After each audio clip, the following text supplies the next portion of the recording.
Est-ce que tu savais qu'à la base, la Saint-Valentin, ce n'était pas du tout une fête commerciale? Non, non, non, c'était même plutôt une histoire de mort, je vais te dire. Ouais, c'est vrai en plus, vraiment. Je vais te raconter. Yo les gars, aujourd'hui on se retrouve pour une nouvelle vidéo. J'espère que vous allez tous et toutes très bien. Attends, avant de commencer la vidéo, je te parle direct d'un truc en 2 spies, en 3 mouvements. Je sais pas si ça se dit vraiment ça, mais bref. Les gars, j'ai une chaîne Twitch.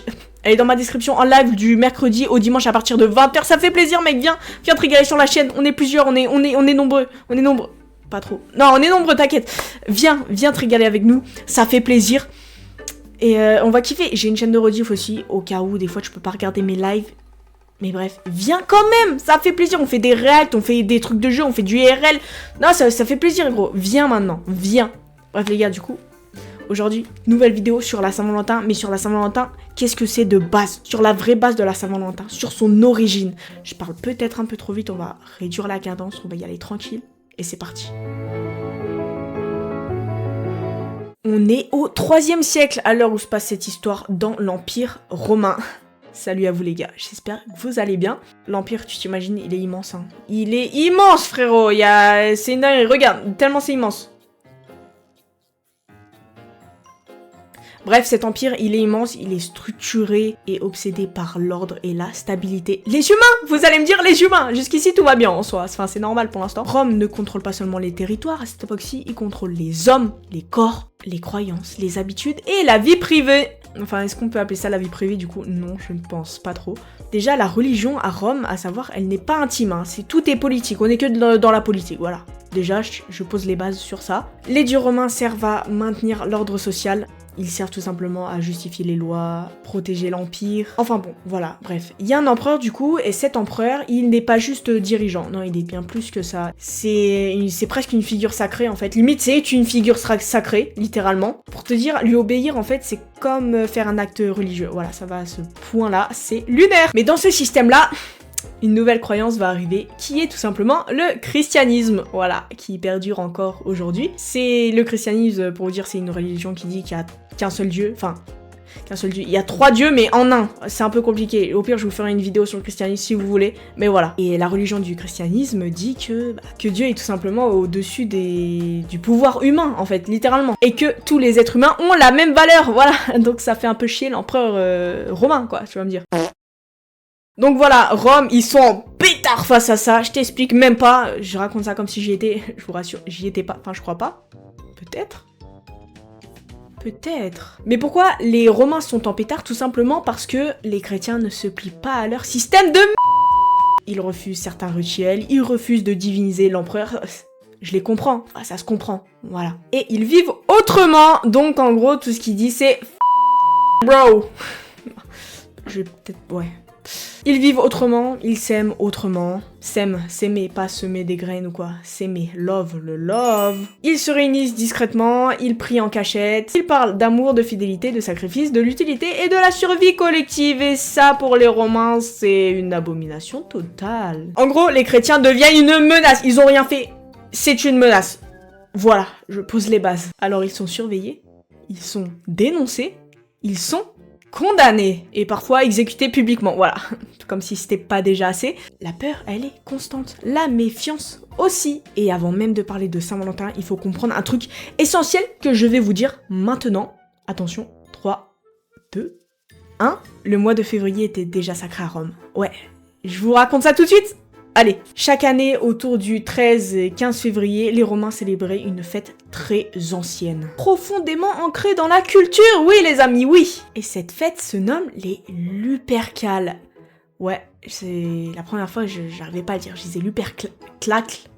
Mais non, c'est juste Lupercales. Alors, les Lupercales, c'est pas du tout comme la Saint-Valentin d'aujourd'hui. Non, non, rien à voir. Il y avait pas de trucs romantiques. Pas du tout. C'était une fête païenne liée à la fertilité. Let's go, let's go. En fait, pour résumer, on célébrait la fonction du corps. On célébrait la baise. Des prêtres, appelés les Luperci, sacrifiaient des animaux. Mais attends, c'est pas ça le truc qui me fait rire. C'est qu'ils couraient presque nus dans les rues de Rome. Déjà, il était taré. Et en plus, avec des lanières en cuir. Peut-être c'est nous, on est fous, hein. Je sais pas. Et attendez, parce que c'est pas fini, hein. Non, non. Alors là, c'est encore plus dingue, vraiment, c'est... je comprends pas. Ces personnages fouettaient les femmes qui se présentaient devant eux parce qu'ils pensaient que ça allait améliorer la fertilité. Ce que je viens de dire est vrai, oui, je l'ai pas inventé, hein. C'est vraiment vrai, oui, oui. Reprenons sur le bon chemin. Quand le christianisme arrive donc, l'église se retrouve face à un problème immense. On ne peut pas supprimer une fête aussi ancrée, genre leur fête là... Bah, on peut pas trop quoi, c'est un peu compliqué. Alors elle fait un truc stratégique. Big Brain, elle la transforme. Elle enlève la violence, la sexualité brute, et elle remplace ça par une figure chrétienne, un symbole d'amour. Un martyr. C'est là qu'entre en scène le goat de ce monde, j'ai envie de vous dire. Saint-Valentin. Qui est Saint-Valentin ?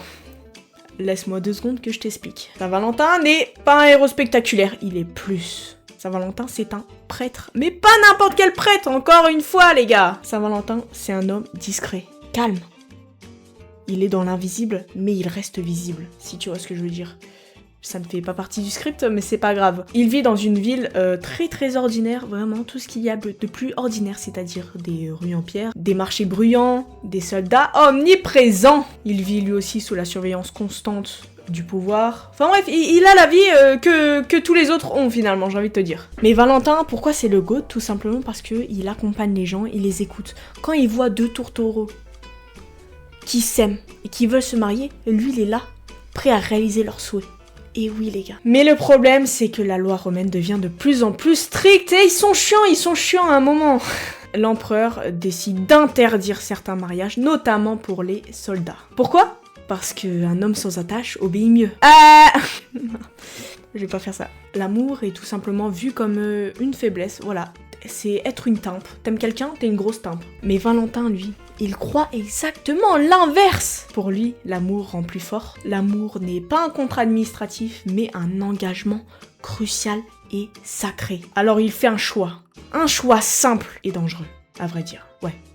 Beaucoup dangereux. Il continue à marier les couples en secret, la nuit, sans témoin officiel. À partir de là, aimer devient un acte de résistance parce que c'est dire tout simplement non à l'Empire romain. Mais l'histoire ne s'arrête pas là, l'histoire ne finit pas bien parce que Valentin se fait dénoncer et donc arrêté et emprisonné ensuite. Les prisons romaines, bah c'est tout simplement pas ouf, hein, voilà, je pense que vous imaginez bien. Et on vient tout simplement lui proposer un marché à Saint-Valentin justement pendant qu'il est en prison. Et le contrat propose alors de renier sa foi, d'arrêter ses mariages et d'obéir. Et comme ça, il peut vivre, voilà, c'est ça. En gros, tu fais tout ce qu'on te dit et vas-y, tu peux vivre en vrai, t'as vu ? C'est ça le but du contrat. Mais Valentin, il lui dit, je refuse.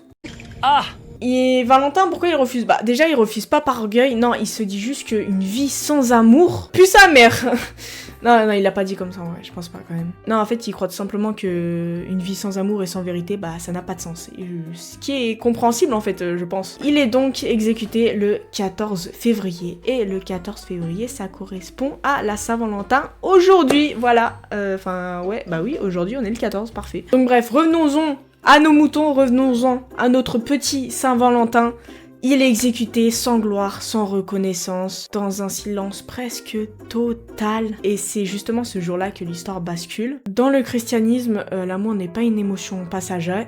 Waouh, pas une émotion passagère. C'est un choix, un engagement. Aimer, c'est rester même quand c'est difficile, même quand c'est risqué. Et Saint-Valentin nous l'a très bien montré parce qu'il a décidé d'aimer même quand c'était dangereux. Avec le temps, comme on a pu le voir, le contexte disparaît, le sacrifice s'efface, il ne reste qu'un mot, c'est l'amour quoi, c'est tout. Mais l'amour pour la Saint-Valentin, c'est payer une thune, t'as capté ou pas ? Avant, on célébrait la fertilité comme on l'a vu précédemment pour les fêtes païennes. Ensuite, ça a été le sacrifice de Saint-Valentin. Et aujourd'hui, on célèbre la consommation. Bienvenue les gars, GG, GG. Et les gars, faut qu'on arrête de se dire un truc, faut pas se demander qu'est-ce qu'on offre pour la Saint-Valentin. Moi je vous le dis, mais les gars, faut plutôt se demander qui on choisit d'aimer. Même quand personne regarde, même quand ça coûte. Pas forcément au niveau d'argent, mais là-dedans, t'as capté ? Même quand c'est difficile les mecs. Qui on choisit d'aimer ? Tout le monde, voilà. On choisit d'aimer tout le monde les mecs. Big love sur vous. Moi je vous aime les gars. J'espère que cette petite vidéo vous aura plu. Ouais, je termine ça en mode rien à faire les mecs. Bref les gars, je vous aime de tout mon cœur. Passez une très bonne Saint-Valentin. Et big love sur vous encore une fois les gars. Oubliez pas de kiffer votre vie, c'est le plus important. Et nous on se dit à la prochaine. Ciao.